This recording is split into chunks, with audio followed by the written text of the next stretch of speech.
Thanks a lot for joining this press conference, which is really immediately after a decision by me and my shadows on the two files related to the Scotland deal. As you know, we have a file where we should reduce the tariffs for lobster for zero. It's a continuation of a deal which we concluded in 2019, I guess it was, to de-escalate the situation. And the second proposal was to really reduce US products, industrial goods, for zero, and a lot of tariff quota for zero on agricultural goods as well. And we decided just a few minutes ago that we will really put on hold this legislation. This means that for me and the shadow rapporteurs on that, it's totally clear that there was a breaking of the Scotland deal by President Trump, announcing 10% tariff for European goods starting at the 1st of February and 25% if Greenland is not going to the United States in June. And of course, I guess some of you listened also to the speech of President Trump in Davos, and I guess he didn't revise his position. No, he wants to have Greenland as part of the United States as quick as possible, and he wants to have a table where we could discuss about the price. He wants to buy Greenland. The only commitment he made is that he will not take military force to take over Greenland. So this is a small positive element. But in general, it's totally clear that with this 10%, 25% pressure, he is really getting into a new quality of relation. I guess he is now using tariff as a coercive instrument. And this was recognized by me and the shadows as well. So here they are using tariffs to give political pressure on us to sell Greenland. And therefore, we were quite clear. We will hold on the procedure with the two files until there is a clarity regarding Greenland and these threats. So we formulated quite clear until the threats are over. So there will be no possibility for compromise until the threats are there. And secondly, of course, we want to be really clear and really not using any possibilities to get away from a clear reaction, because we say here that is really an attack against the economic and economic and territorial sovereignty and integrity of the European Union. Personally, of course, I would say we need also some further steps. As you know, there is a list with a lot of products coming from the United States where we decided last year that if there is a threat coming still, we want to put this list into force. And it was postponed because we had this deal in Scotland, but the list is still there. All regulations are done, so we can put it into force immediately. And there are tariffs which really have a volume for goods around about 93 billion euro and some export restriction as well. For example, scrap. You know, they have in the United States steel industry which is based on the electric path, and they need European scrap. That would be a second step And then, of course, we will discuss in my committee and the intercommittee on Monday about a third step about the anti-coercion instrument, which was created exactly for such a case when a foreign country is using tariff or investment for political coercive pressure. And this will be decided on Monday. Thanks a lot. Thank you very much. We will take some questions from the room. There is interpretation in English, French and German, so be reminded for that. And I have a first question over there. And the second one there. Please. Good afternoon. Thank you very much. Vincenzo Genovese from Euronews. As you said, the anti-coercion instrument will be decided on Monday. Did you discuss this with the shadow rapporteurs today already? How was the atmosphere, the common sentiment? And if you personally are in favor of this in this case? Thank you. Yes, personally I'm in favor because I was also one of the fathers of this legislation. And remember, in 2018, under Trump 1, there was this announcement by Trump, if we would establish a digital tax inside the European Union, then he would put 25% tariffs on European cars. And this was indeed a coercive move. And we recognize in our discussion about the modernization of the enforcement regulation, where we have also our safeguards measures in, that we have no instrument to react on that. And therefore, myself and the Council and the Commission agreed to make a declaration that we need a new legislation, the anti-coercion instrument. And then in the years coming, there was a discussion and we adopted it with a clear procedure, starting with an investigation, then a dialogue, of course. We want not to escalate. And then we have a basket of measures where we can really put exactly the necessary step to bring pressure to our partner who's using this coercive. And personally, yes, I'm in favor of using this, and I see also a lot of sympathy among other members of Parliament. Secondly.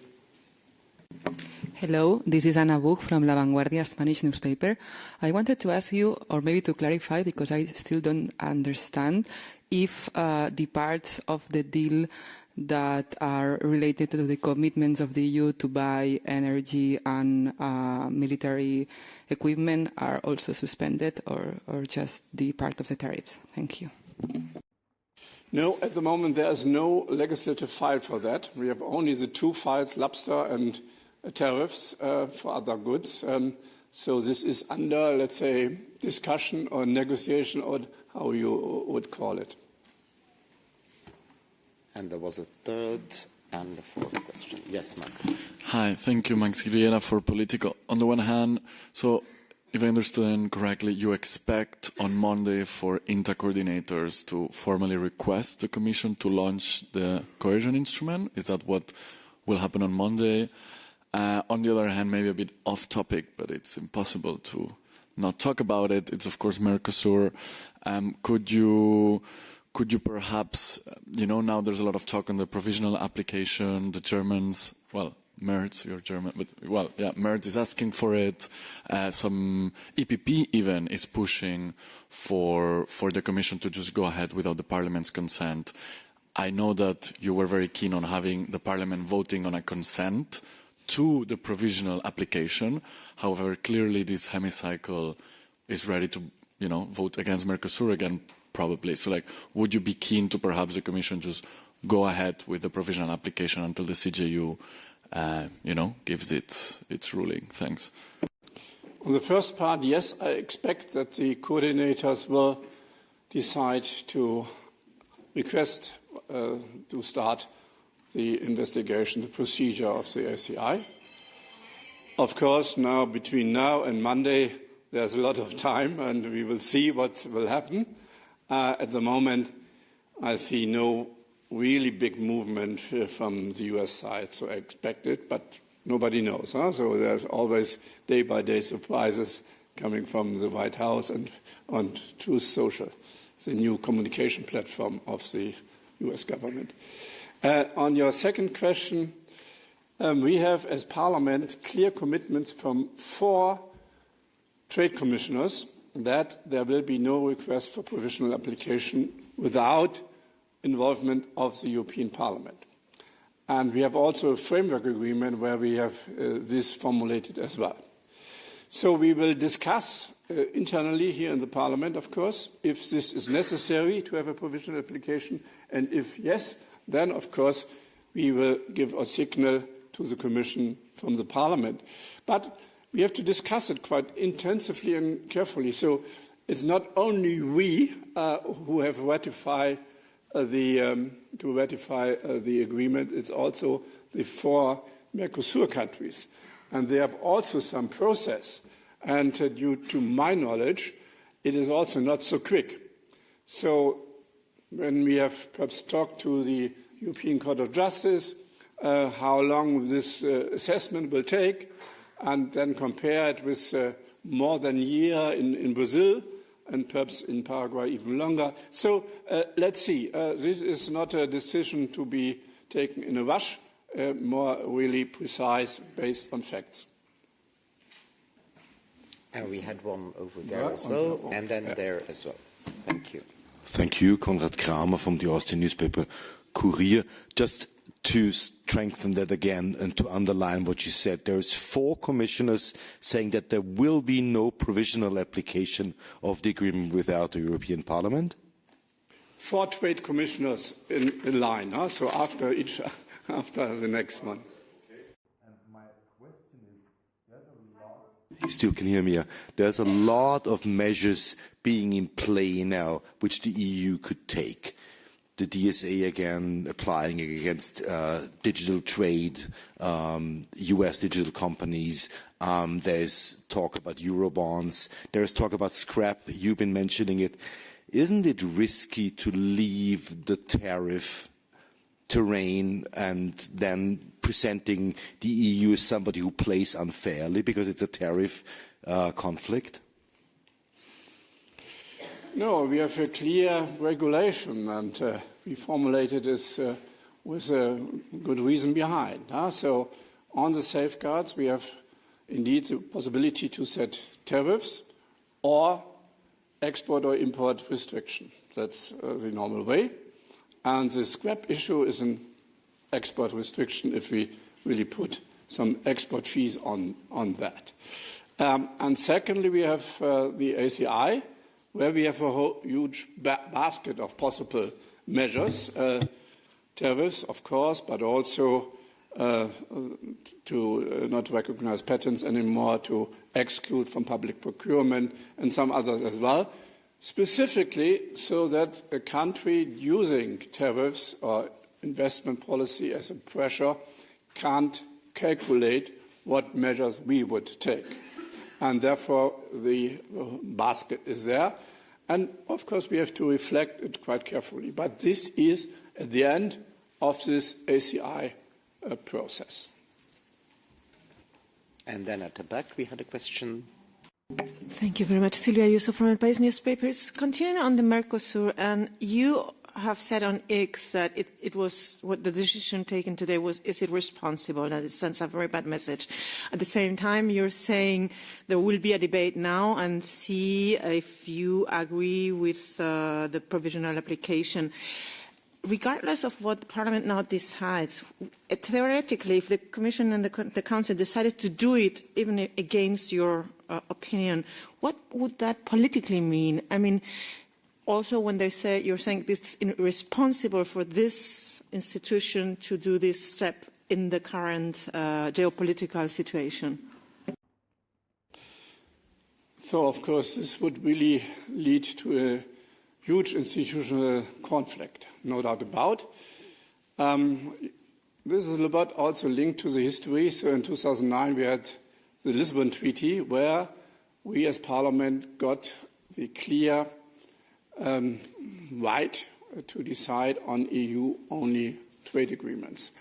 And With this right, of course, it's also clear that there couldn't be a provisional application without involvement of Parliament. I think it's totally logical. And at the beginning, I remember it was not totally clear to everybody. So we rejected, for example, 2 trade agreements. And this led really to a, let's say, discussion and an understanding about the institution. And this I expect now as well. And we will have a talk to the Commission and we will find a solution. By the way, this is not totally out of the air and we are not really trying to avoid any provisional application. We did it, by the way, with the TCA with the United Kingdom, which should be coming into force in provisional application quite soon after, on Christmas Day at 4 o'clock. It was really a boring situation. We discussed about herring and other fish the whole day, and I want to go to my home and celebrate Christmas. But nevertheless, we finished at 4 o'clock. So, and then we said, after this boring negotiation, let's go really ahead with a provisional application so that everybody can benefit from that. And we gave the consent by the Parliament, and then, I guess, 5 or 6 months later, we adopted the formal ratification process. And therefore, I'm quite convinced that we will go ahead with a common solution. I have you in mind, but let's go also online. But there are a few people waiting online also to ask their question. Let's give the floor first to Matt and then to Maria. If you could put your mic on. Hi, can you hear me? Yes. Perfect.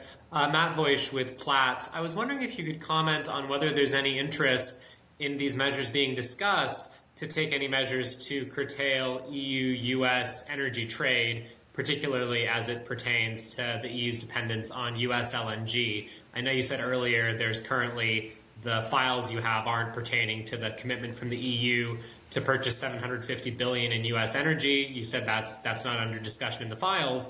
But as you consider these further measures, are there considerations to target U.S. energy trade, particularly LNG, as a measure? Of course, we need more LNG. As you know, we are discussing and adopting legislation to phase out totally gas from Russia and also oil from Russia, next legislation. So we need more. But looking to the figures at the moment, I guess we have volume of LNG trade with the United States from about 65, 68 billion euro. And if we substitute all LNG coming from other sources, I guess we will land perhaps at 90 billion, not at 250 billion. So there is a slightly discrepancy between the two. Let's see. We have to talk to the United States about that. Maria, if you're there. Yes, hello. I hope you can hear me and maybe see me. I'm Maria Psara with FC newspaper from Greece. I have 2 questions, just to be sure that I have understood correctly.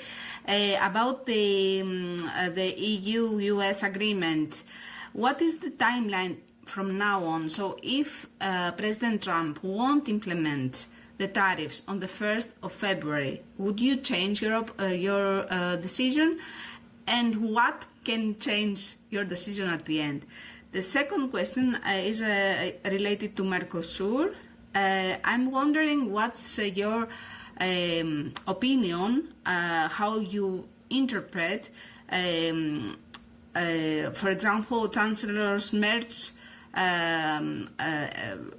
post on X saying, asking for a provisional application of the agreement, even without the European Parliament. How do you feel about this claim by Chancellor and other leaders? Thank you so much. I have with the request for the European Court of Justice, because the intention is to try to have a mixed agreement which has to be going to all 27 member states, like CETA. After the Lisbon Treaty, after the Singapore ruling of the Court of Justice, it's totally clear that the EU competence on trade, on labour rights, on environmental standards, and Paris Climate Agreement is EU-only competence, and this is the right of the European Parliament to decide on that. So it's for me a little bit crazy to go as a member of the European Parliament to court asking them to reduce my right. I can't really understand that. But I guess at the end, this request was only a request really to postpone the whole exercise. So, therefore, as a parliamentarian, as chair also of the committee chairs, I am defending the right of the Parliament to decide about European affairs, and therefore I really reject any request of provisional application without involvement of the European Parliament. First part, timeline, I have no clue. So we put it on hold, and the two files. The other issues are a little bit in there, the energy, the investment, also standards and so on. There are some talks, but no concrete legislative files. And if there will be really this 10% and then 25% tariff, then, of course, nobody has the intention to put the files back on the table. And if there will be this 10% on the 1st of February, then, of course, I'm quite sure that we and the Council will set this list from April, May last year into force. Thank you. There was a question over there. Please, you have the floor. Yes, Federica Bianchi, L'Espresso. I'm just building up on my colleagues' questions. So one is about the provisional application. I didn't quite get why the MEPs, they voted against, voted in favor of the appeal to the Court of Justice, now should vote in favor of the provisional application. If you can just detail to me why they would change their mind and put the treaty in effect, because I understand that it's also a political move. No, they have convinced farmers and part of the far left and far right that this is their way of getting votes. So I want to understand. I also want to understand if there are something can be changed in the provisional agreement, so to make it more easier to approve, okay? And let's go with this. Thank you.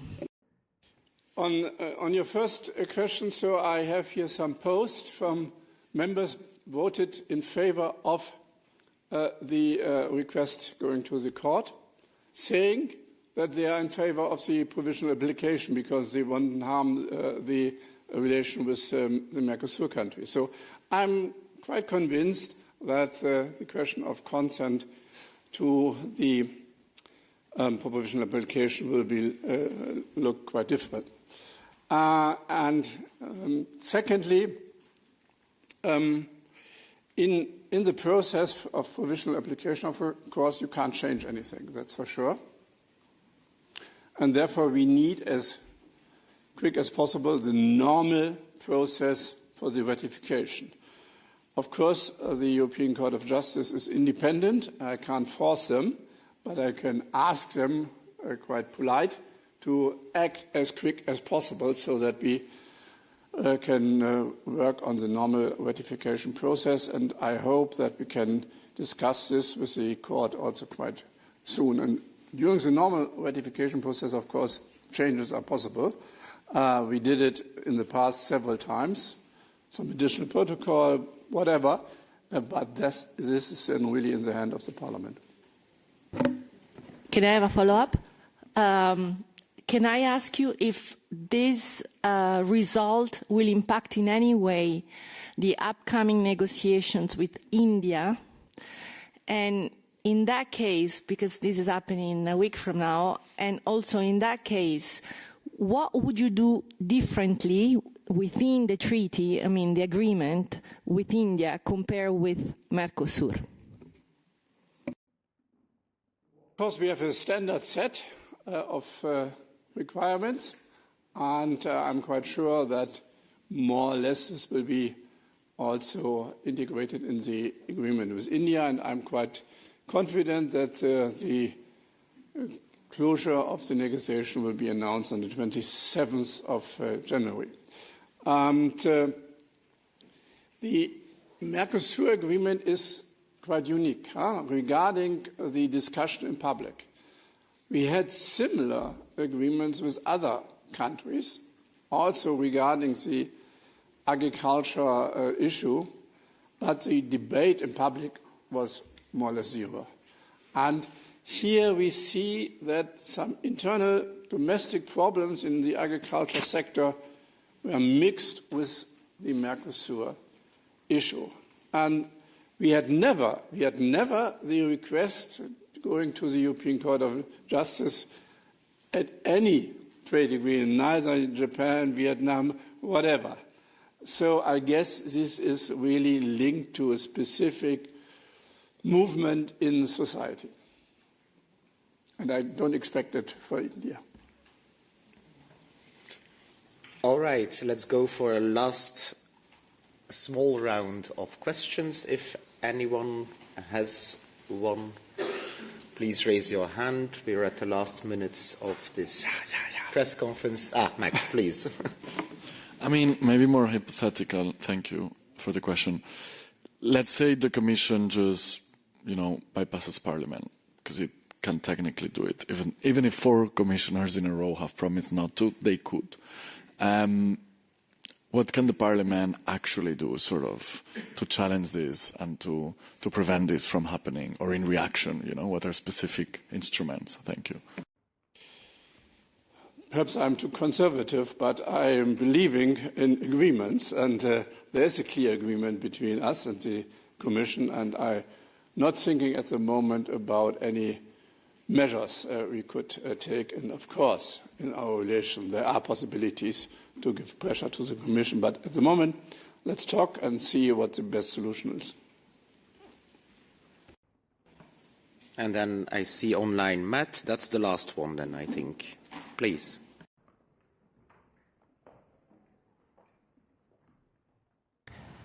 Thank you. I did actually just want to follow up with my earlier question because it might have been misunderstood. I was asking, is there any interest in trying to reduce U.S. energy imports as part of these measures to punish the U.S.? Is that a target, or is that off the table at the moment? No, that's not in our basket. This is also, I guess, organized by private companies and some elements by member states, but this is not in the basket, and I think this will be not part of possible measures we will take. Thank you very much, Mr. Lange, for your time. Thank you, everybody, for attending, online and in the room. Good afternoon, everybody, and enjoy your time in Strasbourg. Thank you.